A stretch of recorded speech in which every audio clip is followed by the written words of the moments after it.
Bonjour, donc on continue notre petit tour des séries d'algorithmes extrêmement classiques. Donc là aujourd'hui c'est avec l'algorithme des cas plus proches voisins. Donc ça fait partie de ce qu'on appelle les algorithmes de e-learning, de machine learning, très à la mode actuellement.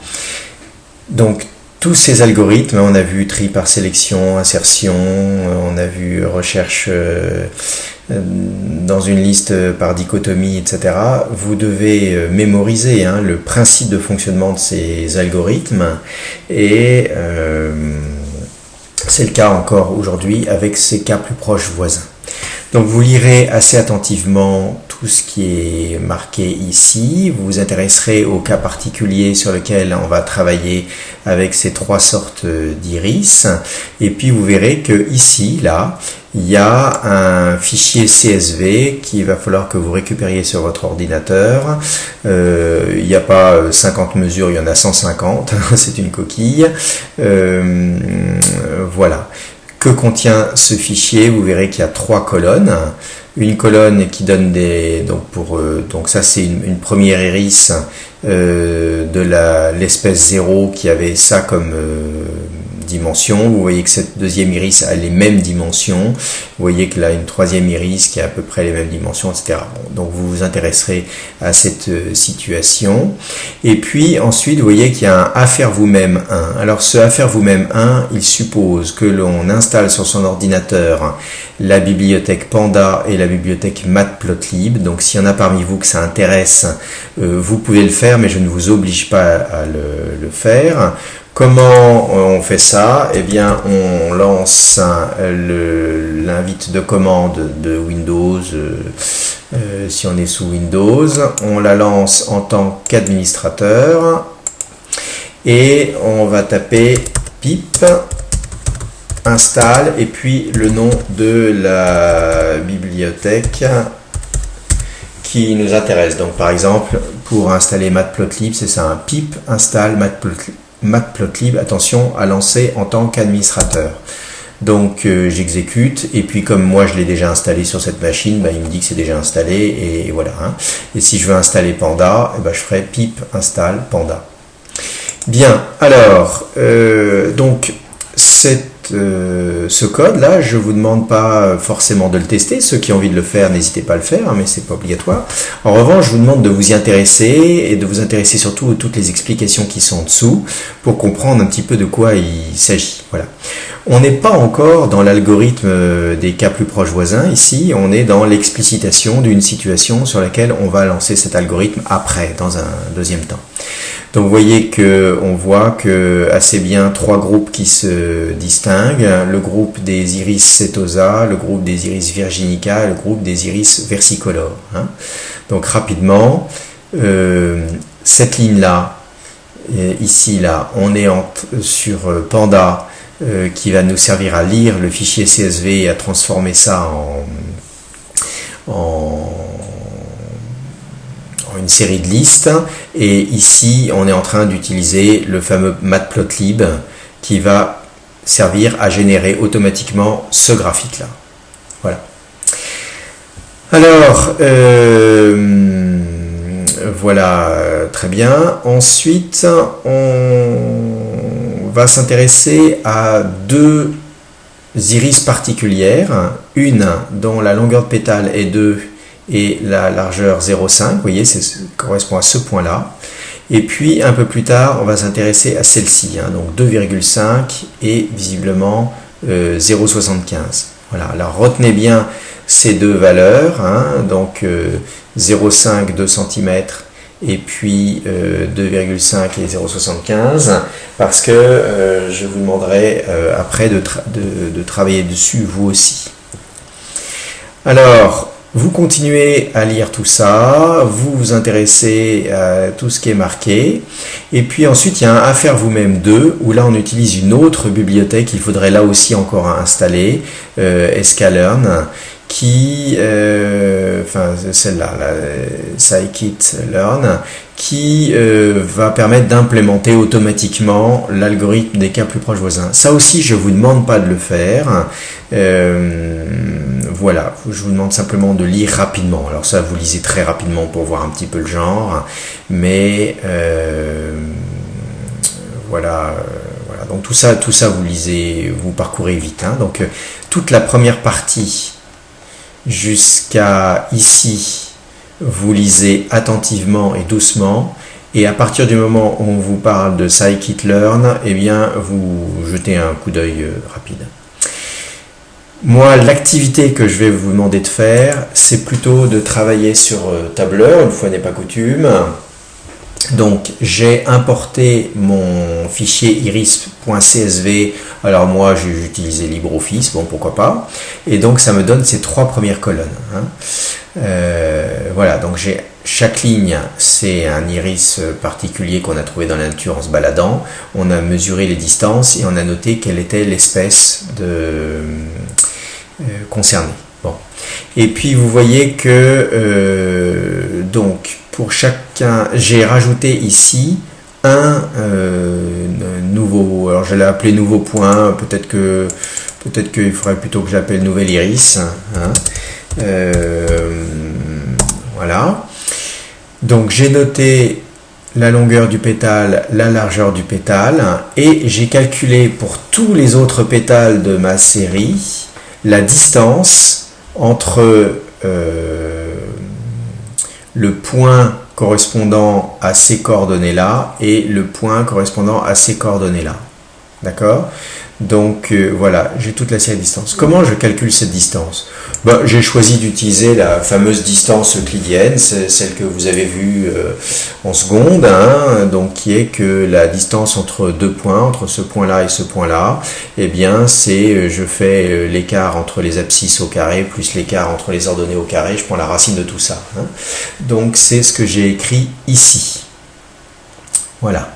Alors ça c'est pour avoir des carrés. D'accord, et puis j'ai fait la somme des deux carrés et puis je prends la racine de l'ensemble. Attention, j'ai mis un $, ici parce que cette formule-là, je vais vouloir la recopier pour tous les autres iris, mais je veux calculer la distance toujours entre tous ces iris et celui-ci.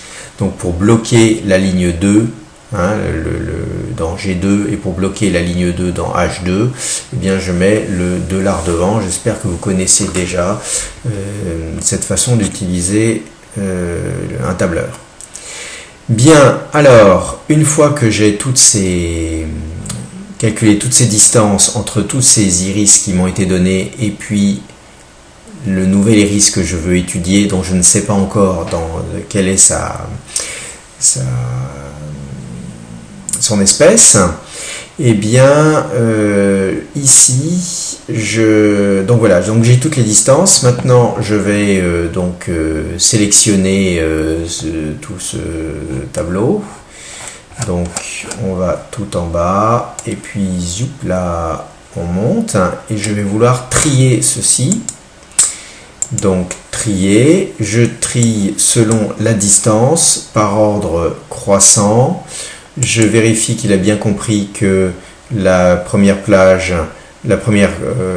ligne contient les étiquettes de colonnes et il me fait le tri. Alors en fait là j'étais déjà trié, hein, mais bon, donc ça n'a rien changé. Vous, ça triera. Et je vois que donc l'iris le plus proche de mon nouvel iris, qui est ici, vous voyez, 2,5075, 2,5075. Hein. Donc ce nouvel iris qui est le plus proche de celui-ci, c'est lui. Donc ça doit être visiblement ce point rouge là. Et vous voyez qu'il est d'espèce Virginica et c'est bien ce qui m'est précisé là. Quelles sont ses coordonnées? 3, 1, 1. 3, 1, 1. C'est donc tout à fait celui-là. Le plus proche qui suit, ça va être celui-là, 1,904. Donc 1,904, c'est celui-là. Et vous voyez que donc j'ai fait quelques petits cercles concentriques pour qu'on arrive bien à voir qui étaient les plus proches. Vous voyez bien qu'après le rouge, c'est bien celui-là qui est le plus proche. Hein. Et puis vous voyez qu'en fait, il y a aussi celui-là, donc qui est aussi dans les verts. Donc là, c'est 1,902. 1,902, c'est lui. Donc vous voyez qu'effectivement, c'est le troisième plus proche. Donc ça vous permet d'avoir le premier plus proche, le deuxième plus proche, le troisième plus proche, le quatrième plus proche. Si par exemple, je décide de faire le plus proche voisin de lui, je vois que c'est un iris d'espèce rouge, Virginica.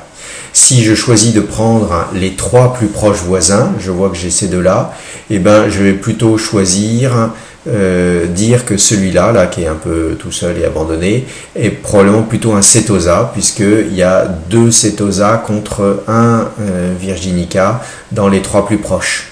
Hein.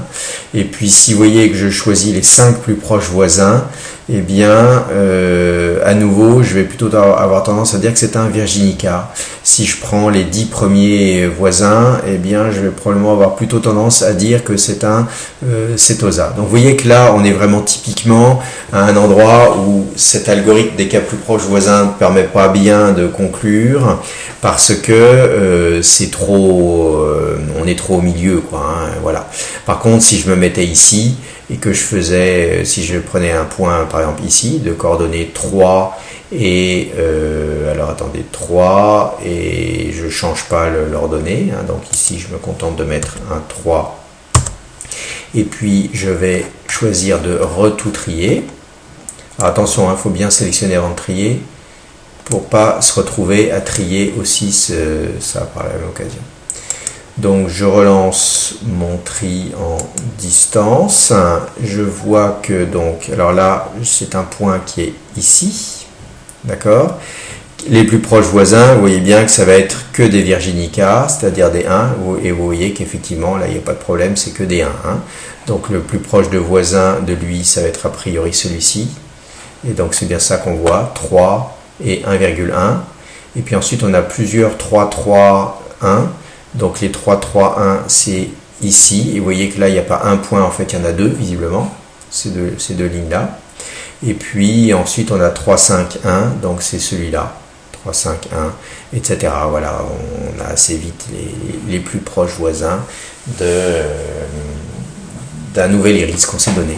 Donc moi je vous demande de refaire vous-même cette feuille de calcul. Là j'ai récupéré l'image qu'avait générée, qui était sur cette page, donc c'est cette image là que j'ai pris. Vous repérez que quand même cette image je l'ai beaucoup étendue en largeur. Pourquoi ? Parce que moi les distances que je calcule c'est des distances euclidiennes. Ça suppose que 1 en abscisse fasse la même longueur que 1 en ordonnée. Ce qui n'était pas du tout le cas dans l'image initiale. Donc c'est pour ça que j'ai étiré l'image pour que 1 en abscisse fasse à peu près 1 en ordonnée, et que donc quand je fasse des ronds, ça corresponde à quelque chose. Voilà, donc ça vous le faites pas forcément, hein, d'inclure l'image, etc. Mais par contre, j'aimerais que vous fassiez tous cette feuille de calcul pour vérifier que vous avez bien compris le fonctionnement. Et que vous essayez ensuite avec quelques points supplémentaires. Par exemple, on peut essayer avec ce point-ci de coordonnées 5 et 1,5 et voir ce que ça donne quand je prends le 1 plus proche voisin, 2 plus proche voisin, 3 plus proche voisin. Vous voyez que là encore, on a une petite hésitation. Et bien voir ce que ça donne quand je fais le tri et que je prends les plus proches voisins. Là encore, je vais avoir probablement parfois des 1, parfois des 2 dans la colonne des espèces, parce que vous voyez que autour de ce point-là, il y a des bleus et il y a des rouges. Voilà, donc là typiquement ce point-là, si je prends les 2 plus proches voisins, je vais avoir ces deux-là, donc je vais plutôt dire que c'est du bleu, mais si je prends les 4 plus proches voisins ou les 5 plus proches voisins, je vois que du coup je vais rajouter beaucoup de rouge. Donc on est vraiment dans les points où c'est un peu incertain de savoir si on est en bleu ou en rouge. Voilà, donc je compte sur vous pour que vous fassiez cette feuille de calcul et évidemment que vous lisiez bien toute la première partie très attentivement de cette feuille-là. Voilà, je vous dis au revoir, à très bientôt.